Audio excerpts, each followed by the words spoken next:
Nuevamente es un gusto, es un honor, es un privilegio poder llegar hasta sus hogares o donde usted se encuentre, en el dispositivo, en el televisor, en la computadora, donde usted capta nuestra señal y por medio de las diferentes aplicaciones con la cual nos permite llegar a ustedes.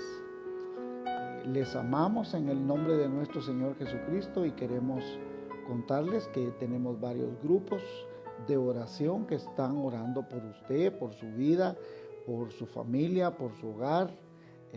Así de que gracias por sintonizarnos y recuerden, martes y jueves hay grupos de oración y ayuno que lo hacen por usted y por su familia. Hoy estamos en Romanos capítulo 3, en la segunda parte. Esperamos terminar este capítulo el día de hoy y para los que por primera vez se conectan, usamos una herramienta denominada época.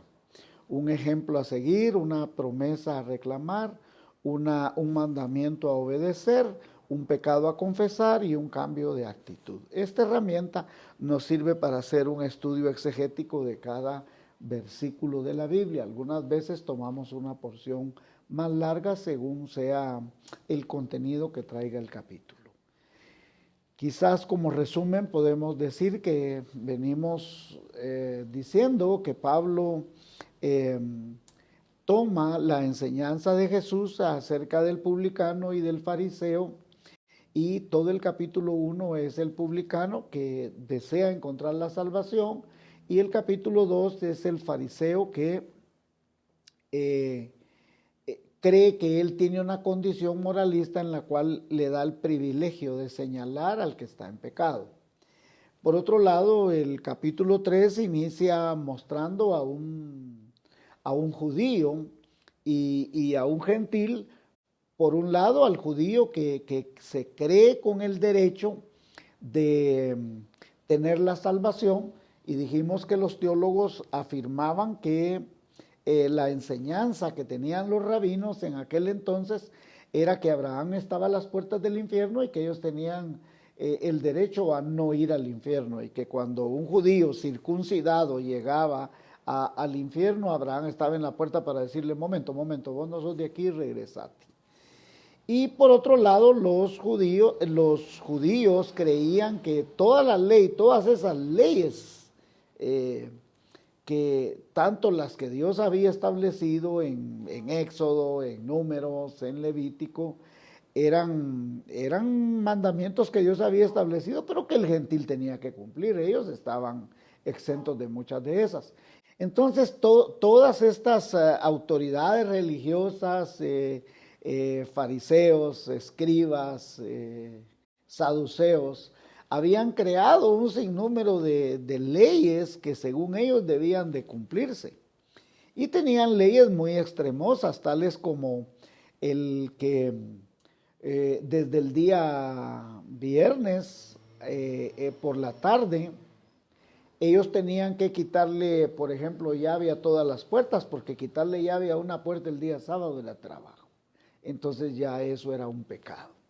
Que se les mojara un vestido y caminar con el vestido mojado, eso era pecado. Entonces habían llegado a un legalismo extremo, y para ellos decían que el gentil pues ni siquiera llegaba a un punto de poder cumplir nada.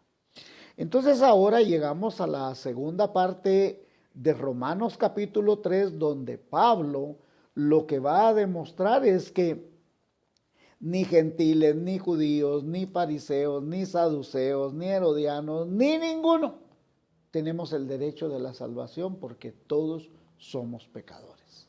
Entremos en materia pues y vamos a leer de los versículos 10 al 18. Después usted va a entender por qué tuvimos que leer todos estos versículos de una sola vez. Versículo 10 dice así: como está escrito, no hay justo ni aún uno. No hay quien entienda, no hay quien busque a Dios. Todos se desviaron a una, se hicieron inútiles. No hay quien haga lo bueno, ni siquiera uno. Sepulcro abierto es su garganta, con su lengua engaña. Veneno de áspides hay debajo de sus labios. Su boca está llena de maldición y de amargura. Sus pies se apresuran para derramar sangre. Quebranto y desventura hay en sus caminos, y no conocieron camino de paz. No hay temor de Dios delante de sus ojos. Todos estos versículos del 10 al 18 es un pecado a confesar. Pablo trata de realizar una confirmación de que todo el Antiguo Testamento venía afirmando la condición del ser humano. De hecho, los salmos, las leyes, todos decían que el hombre era pecador. Entonces el ser humano es un ser caído en todos los tiempos, en todas las épocas, en todos los lugares, en todas las latitudes, en todas las razas, en todas las sociedades y en todos los estratos. La Biblia afirma que no hay justo, que no hay ni uno solo. Y si Dios dice que no lo hay, es porque nunca lo ha existido. Solo Jesucristo es el único ser sobre la tierra que demostró ser justo, ser puro y ser santo. Ahora, póngame atención a esto. Adán era inocente, pero no era justo, que es la gran diferencia. Inocente sí era porque desconocía, pero con todo no era justo. Ahora, dice, no hay quien entienda, no hay quien busque a Dios. Esta es una declaración reveladora, porque muchos quizás podemos afirmar, especialmente los que estamos involucrados en la iglesia evangélica o en la religión o en cualquiera, de que sí buscamos a Dios, pero Dios enfáticamente afirma que no hay quien busque a Dios. Y eso sí es revelador, porque nos pone al descubierto que al final todas las personas somos unos grandes sinvergüenzas. ¿Por qué? Porque no hay quien busque a Dios. Todos. Al final Pablo está demostrando la tesis de que no hay justo y que en realidad todos somos pecadores. O sea que si usted y yo buscamos a Dios es porque el Espíritu Santo lo pone en nuestro corazón, pero no es que exista una voluntad propia de querer hacerlo. Y por otro lado, Pablo nos está diciendo que al agarrar estos 10 versículos es como que nos metiera en una máquina moderna de estas que hacen resonancia magnética, solo que esta sería una resonancia magnética espiritual. Y en ella va agarrando capa por capa. Para los que no saben qué es una resonancia magnética, la resonancia magnética es un aparato que hace rayos X, solo que lo hace por capas en todo el cuerpo. Va haciendo cortes. Y esos cortes transversales que va haciendo en todo el cuerpo va determinando por capas qué es lo que hay en cada uno de esos pedazos. Y eso es lo que hace Pablo aquí. Porque Pablo comienza desde la mente. Pasa por los ojos, pasa por la lengua, pasa por el cuerpo, pasa por todas partes. Y lo que demuestra Pablo es que no hay nada bueno en nosotros. Mire, pues note lo primero que dice. No hay quien entienda. ¿De qué está hablando? Que el cerebro está mal. Luego se traslada a la garganta, a los labios y la lengua, y tampoco encuentra nada bueno. Posteriormente se traslada a los pies, pasando por el pecho, diciendo que no hay nada bueno, y que los pies se apresuran a hacer el mal, dice. Entonces la Biblia poderosamente hace una genuina radiografía por medio de esta resonancia o este diagnóstico espiritual que está haciendo Pablo y que demuestra que todos estamos caídos y que no existe un mérito alguno ni en usted, ni en mí, ni en nadie. Y finalmente afirma Pablo que no hay temor de Dios en el ser humano. Y eso, permítame decirle que eso sí es grave. Cuando Pablo aquí, después de hacer esta resonancia magnética, esta radiografía, capa por capa, desde la mente hasta los pies, y nos está diciendo que al final no hay temor de Dios, es grave. ¿Por qué es grave? Porque Caín no tuvo temor de Dios a la advertencia de Dios. Judas no tuvo temor reverente ante Jesús. Jesús le advierte. Jesús le dice, el Hijo del Hombre va, pero hay de aquel por el que el Hijo del Hombre es entregado. Y lamentablemente necesitamos reconocer que somos una sociedad irreverente, carente de temor de Dios, de respeto por sus estatutos y por sus decretos. El otro elemento que debe llamar seriamente nuestra atención es el hecho de que la Biblia afirme categóricamente que no hay quien busque a Dios. Permítame decirle que de esto y confesarle que recientemente conversé con algunos pastores de otras iglesias y les pregunté lo siguiente: ¿cuántos miembros de su iglesia le han preguntado cuándo van a regresar a la iglesia? Y la mayoría no supo qué contestar. ¿Y qué quiere decir esto? Que mire, después de marzo hacia agosto, que casi hay, a finales de agosto, que casi ya llevamos 6 meses de venir a la iglesia, hay mucha gente que ya se acostumbró. Ni siquiera le interesa si van a abrir de nuevo la iglesia o no. Entonces, cuando Pablo dice, no hay quien busque a Dios, no hay quien tema de Dios, Pablo realmente está siendo muy veraz. Y yo le pregunto a usted, muy respetuosamente preguntarle lo siguiente. ¿Realmente usted regresaría a la iglesia sin importar lo que el gobierno diga? ¿Realmente usted regresaría a la iglesia sin importar pase lo que pase? ¿Y cuánto realmente estamos buscando a Dios en este tiempo? ¿Cuánto tiempo usted está dedicando a leer la Biblia? ¿Cuánto tiempo usted está orando? ¿Cuánto tiempo usted realmente está buscando de Dios? Así que no nos engañemos a empezar que el hombre tiene un corazón de estar buscando a Dios. Lo hace porque el Espíritu Santo pone en el corazón buscarlo. Más bien el ser humano es más inclinado a la maldad. Entonces, Pablo lo que se está tratando de decirnos es que en realidad no hay verdaderamente quien haga lo bueno, no hay quien busque a Dios. Más bien el ser humano está inclinado a la maldad. ¿Y cómo podemos demostrar que el ser humano corre, como dice la palabra de Dios, sus pies corren hacia lo malo? Mire los periódicos de cada día. Cuánto muerto, cuánto asalto, cuánto robo, cuánta extorsión, cuánta venganza, cuánto odio, cuánto adulterio, cuánto abandono de hijos, cuánto divorcio, cuánta corrupción. Y eso todos los días sale en los periódicos. Y a veces nosotros nos sorprendemos de que aquí en Guatemala salen esas noticias. Yo estaba viendo unas noticias de Los Ángeles, California, y dice que hay condados, ciudades donde es una cantidad horrible de muertos diariamente, Nueva York, Chicago. O sea, no es solo Guatemala.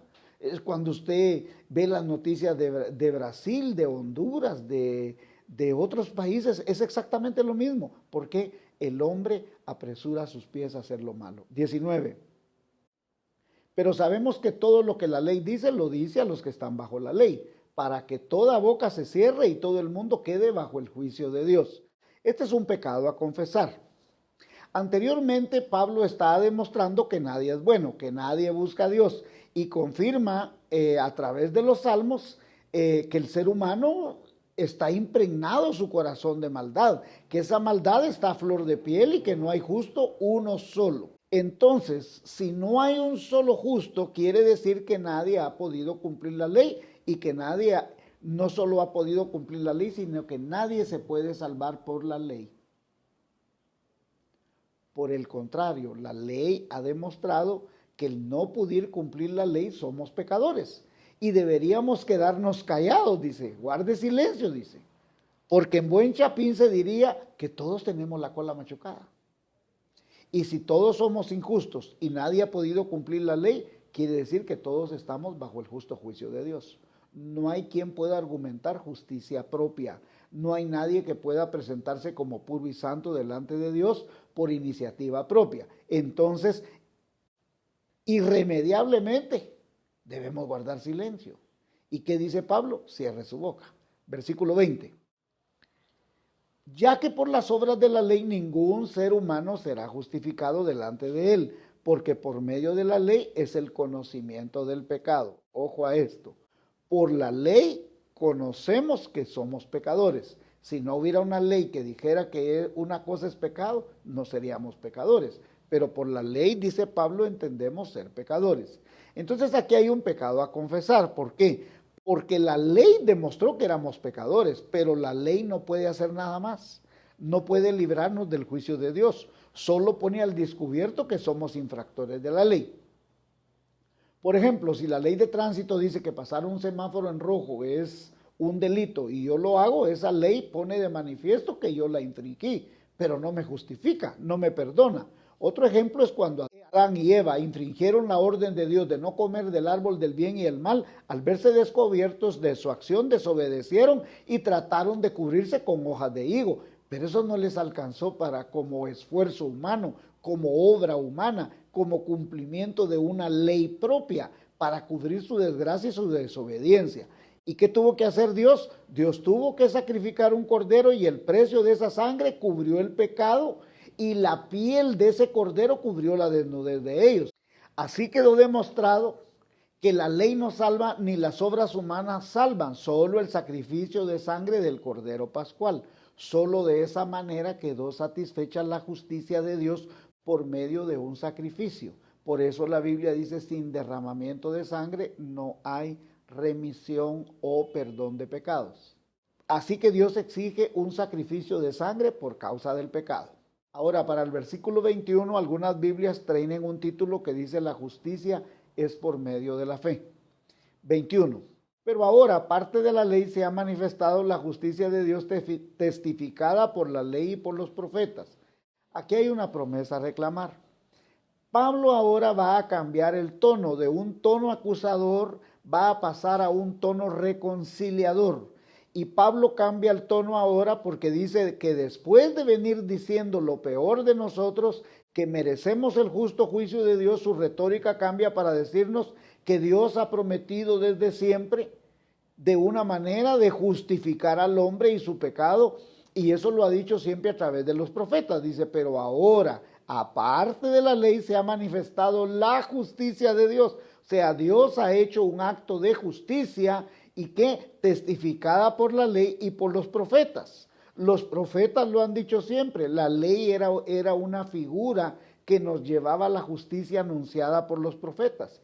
Pablo no está intentando de una manera nueva de salvarnos. Pablo dice, los profetas ya lo habían testificado. Pablo dice, la ley ya había mostrado que éramos pecadores, pero la ley nos apunta a los profetas y los profetas nos apuntan a un Salvador, que de la simiente de la mujer iba a nacer un Salvador del mundo. Que de la simiente de David, que de la simiente de Abraham, los profetas siempre hablaron de un Redentor. Los profetas siempre hablaron de un Cordero Pascual. Versículo 22. La justicia de Dios por medio de la fe en Jesucristo para todos los que creen en Él, porque no hay diferencia. Esta es una promesa a reclamar. Dios había prometido en todos los tiempos y por medio de sus mensajeros, los profetas, que enviaría a un Salvador, y no a cualquier Salvador. Sería nada menos que su propio Hijo, el Hijo de Dios, el Mesías prometido. Por eso es que cuando los fariseos, los saduceos y las autoridades y Jesús está frente a ellos, ellos no quieren aceptar ni creer que Jesús es el Hijo de Dios. Y Jesús sí les está diciendo claramente, yo soy el Cordero de Dios, yo soy el Hijo de Dios. Ellos no lo esperaban en una manera, pero al mismo tiempo no lo querían aceptar porque rompía con todo lo que ellos habían establecido a su favor. El Hijo de Dios era el único que reunía los requisitos para cumplir como un cordero sin mancha, sin defecto, a la vista de todos y por todos, pero sin encontrarle ni falta ni defecto, ni pecado alguno. Jesús es el Cordero de Dios que quita el pecado del mundo. Jesús es el autor y consumador de la fe. Jesús es el Mesías prometido de la Escritura. Y solo mediante la fe y de otra manera no tendríamos mérito alguno. Aquí el mérito totalmente es de Jesucristo para poder ser salvo. Mire lo que dice la Biblia, porque no hay diferencia, dice. No hay ninguna otra manera de obtener justicia. Esta justicia no es ganada a través de la obediencia de la ley, ni el cumplimiento, ni de hacer obras. Es una justicia recibida y ganada a través de la fe en Cristo Jesús. 23. Por cuanto todos pecaron y están destituidos de la gloria de Dios. Aquí hay un pecado a confesar. La Biblia dice, todos pecaron. Nuevamente vemos la insistencia de Pablo por demostrar que todos somos pecadores y que todos merecemos ser juzgados por Dios y destituidos de su presencia. Cuando Adán y Eva pecaron, fueron despojados de estar de la presencia de Dios. Ellos gozaban del privilegio de estar en la presencia de Dios mismo. Y una vez que desobedecieron, fueron sacados del Edén y perdieron el privilegio de estar en su presencia. El justo juicio de Dios es exactamente eso, estar destituidos de la gloria de Dios. Ahora, en vida es que tenemos la oportunidad de poder ir a la gloria y estar en la presencia de Dios por medio de la fe en Jesucristo, si aceptamos el plan de salvación que es por gracia, que es por misericordia, y recibir la redención eterna que es en Cristo Jesús para gloria del Padre. 24. Siendo justificados gratuitamente por su gracia mediante la redención que es en Cristo Jesús. Aquí hay una promesa a reclamar o varias promesas posiblemente. Primero está la justificación de Dios, que es por gracia. No hay otra forma en que usted y yo podamos comprarla. Es por redención realizada por Cristo Jesús en la cruz del Calvario. Redención es comprar algo de nuevo que era tuyo. Jesucristo es el creador del universo y por derecho le pertenecemos. Él en su amorosa voluntad nos hizo con libre albedrío. Nosotros en esa plena libertad voluntariamente decidimos dejar a Dios y desobedecer sus justos preceptos. Este acto de desobediencia exigía un justo pago y como nosotros no teníamos la capacidad de pagarlo, Jesús tuvo que pagar el precio. Por eso fuimos destituidos de la gloria de Dios. Entonces Jesucristo compró redención. Un ejemplo de redención es esto. Y esto lo escribimos hace un momento para que le quedara como una historia bonita a usted y permítame leérselo. Es la historia de un niño que hizo un barquito de junco en una palmera de corozo. Corozo es una flor como una palmera de un coco. Y le hizo sus mástiles, velas y en realidad le puso todo el empeño para que el barquito quedara lindísimo. Y realmente así fue. Un día lo llevó a navegar a un riachuelo que estaba cerca de su casa y repentinamente vino una crecida que se lo llevó. Y por supuesto el torrente de agua hizo que el barquito se perdiera. Alguien por allá lo encontró, lo sacó del lodo y lo limpió. Algunos días después de haberlo perdido, el niño caminaba con su papá en un vecindario cerca de su casa. Y mientras caminaba por los callejones, el niño logró ver en una venta callejera, entre las cosas viejas y sin valor, su barco. Un poco sucio, pero entero. Junto con su padre corrieron a la venta callejera y tomó en sus manos el barco que con tanto cuidado había construido. El encargado de la venta le hizo una mirada aguda. Él sabía que el niño y su padre estaban interesados en el artículo. Es un barco muy bonito ese, le dijo el vendedor. Yo lo hice, respondió el niño aferrándose al artefacto y abrazándolo con todas sus fuerzas. Es posible, contestó el vendedor, pero yo lo encontré y el niño lo apretaba con más firmeza a su corazón. Y estaba perdido y yo lo encontré en un torrente lleno de lodo, así que ahora es mío. Queremos recuperarlo, dijo el padre. Es posible, contestó el vendedor, pero por el precio correcto. Colocándolo de nuevo, se lo quitó al niño al barquito y lo colocó de nuevo entre las cosas sin valor. ¿Cuál es el costo del barco?, dijo el padre. 200 monedas, dijo el vendedor atrevido. Hasta los otros vendedores dejaron de hacer sus negocios por lo exorbitante y absurdo del precio que había puesto por el artículo, que en realidad en ese momento no valía nada, pero para el padre y el niño sí valían mucho ese barquito. Se los pago aquí mismo, dijo el padre, sacando las monedas y en ese momento se las entregó al vendedor. Con los ojos desorbitados, el vendedor recibió el dinero del padre y se lo entregó sin cuidado al niño. El padre entonces se lo entregó al niño, quien lo recibió con mucho cuidado y ternura. El barquito había regresado a su dueño y el dueño ahora estaba tranquilo con su creación querida. Y el niño gritaba, yo lo hice y yo lo compré, yo lo redimí, decía el niño. Esa es la historia de la redención, de un dueño que está dispuesto a pagar el precio más alto por lo que Él creó. Nosotros somos su creación y Él pagó el precio más alto, la sangre de su propio Hijo. Jesucristo es el dueño por derecho de nosotros, somos hechura suya, dice la palabra, pero como un torrente de agua, de lodo nos separó de su mano. Él descendió de su gloria para pagar un precio exorbitante por un artículo que otros ven con desprecio, pero que para Él tiene tanto valor, por eso entregó el precio máximo para recuperarnos a nosotros, su propia vida y su propia sangre en la cruz del Calvario. 25. A quien Dios puso como propiciación por medio de la fe en su sangre para manifestar su justicia a causa de haber pasado por alto en su paciencia los pecados pasados. Promesa reclamar. Mire, quiero que ponga atención a este versículo y por eso he querido poner esta arca del pacto aquí. A quien Dios puso como propiciación por medio de la fe en su sangre, para manifestar su justicia a causa de haber pasado por alto en su paciencia los pecados. Aquí hay una promesa a reclamar. Propiciación, esta palabra viene de la palabra propiciatorio. El propiciatorio es esta cubierta que está aquí. Esta cubierta que está aquí es precisamente el propiciatorio.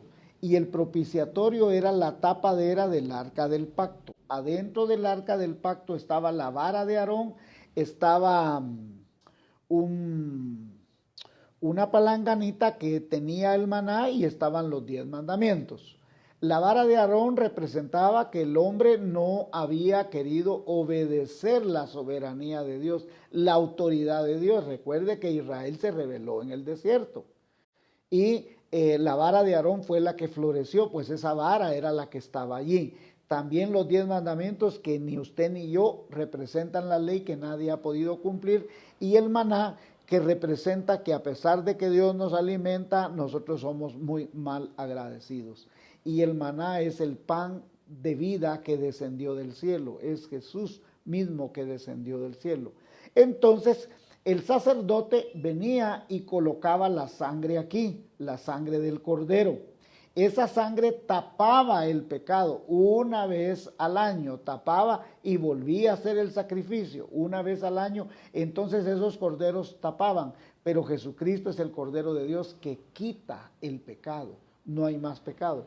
Entonces aquí Pablo está diciendo que Jesucristo es nuestra propiciación y que por su sangre somos justificados por el precio de todos nuestros pecados.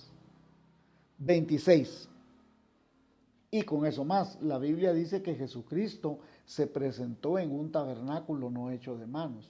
O sea, en el propiciatorio que se presentó Jesús es allá con Dios mismo.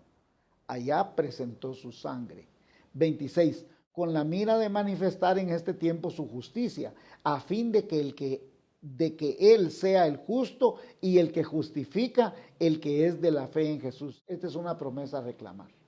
¿Cómo se manifiesta esto? La justicia de Dios se manifiesta en el acto de amor, de sacrificio que hizo Jesucristo para justificarnos a nosotros. Nosotros podemos reclamar esta promesa de Dios por la justicia de Dios, no por su justicia, no porque usted y yo cumplamos la ley. 27. ¿Dónde pues está la jactancia? Queda excluida. ¿Por cuál ley? ¿Por la de las obras? No, sino por la ley de la fe, dice.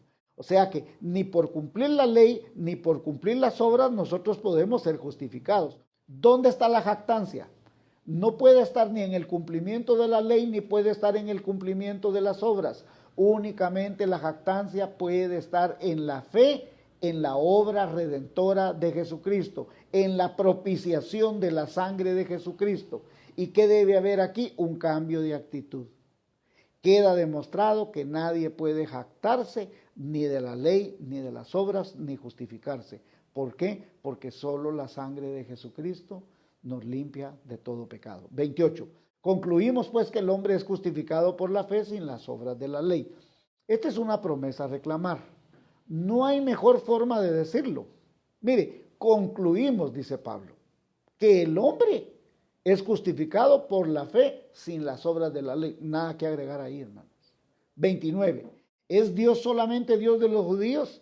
No, es también Dios de los gentiles. Ciertamente también de los gentiles. Aquí hay una promesa a reclamar. Es para todo aquel que en él cree. Dios no hace acepción de personas. Todos podemos proceder al arrepentimiento y acceder a la gracia de Jesucristo. 30. Porque Dios es uno y Él justificará por la fe a los de la circuncisión y por medio de la fe a los de la incircuncisión. Esta es una promesa a reclamar. Nuevamente Pablo está expresando aquí de todas las formas posibles que todos tenemos el derecho a ser salvos, siempre y cuando nos humillemos y reconozcamos que somos pecadores y que necesitamos de la justicia de Dios, no de la justicia nuestra. Y por la fe en ese Cordero Pascual. 31. Luego, por la fe invalidamos la ley en ninguna manera, sino confirmamos la ley. Esta es una promesa a reclamar. La ley nos ayudó a reconocer que éramos pecadores y esa misma ley nos llevó a los pies de Cristo por medio de los profetas. Así que la ley sigue siendo valiosa porque es nuestro termómetro y es nuestra guía para que nosotros agarremos esa senda, esa senda. El salmista dice, tus dichos he guardado para no pecar contra ti. En Jehová está mi delicia y en su ley medito de día y de noche y seré como árbol plantado junto a corrientes de agua que da su fruto a su tiempo. ¿Cómo podemos concluir el día de hoy? El justo por la fe vivirá. Es la misma tesis que Pablo ha venido sosteniendo en toda esta carta a los romanos. Si usted todavía no le ha entregado su corazón a Cristo, este día usted lo puede hacer. Venga Jesús, Dios está a la puerta. La sangre del Cordero Pascual fue puesto en un propiciatorio no hecho de manos, y esa sangre fue presentada ante Dios mismo, y Dios aceptó que esa sangre era verdadera como justicia de un sacrificio perfecto, porque Jesús resucitó de los muertos. Dios está a la puerta y le llama. Si alguno oye su voz, Él entrará con él, cenará con él y él conmigo. Ábrale su corazón a Jesús. Que Dios le bendiga y es nuestra oración que usted pueda tener un encuentro personal con Cristo. No es cambio de religión, no es cambio de iglesia, es un cambio de vida. Y usted puede entregarle su corazón a Jesús. Que Dios le bendiga rica y abundantemente. Y si usted tiene preguntas para nosotros, escríbanos. Estaremos dispuestos a contestarle sus preguntas. Que Dios le bendiga y muchas gracias.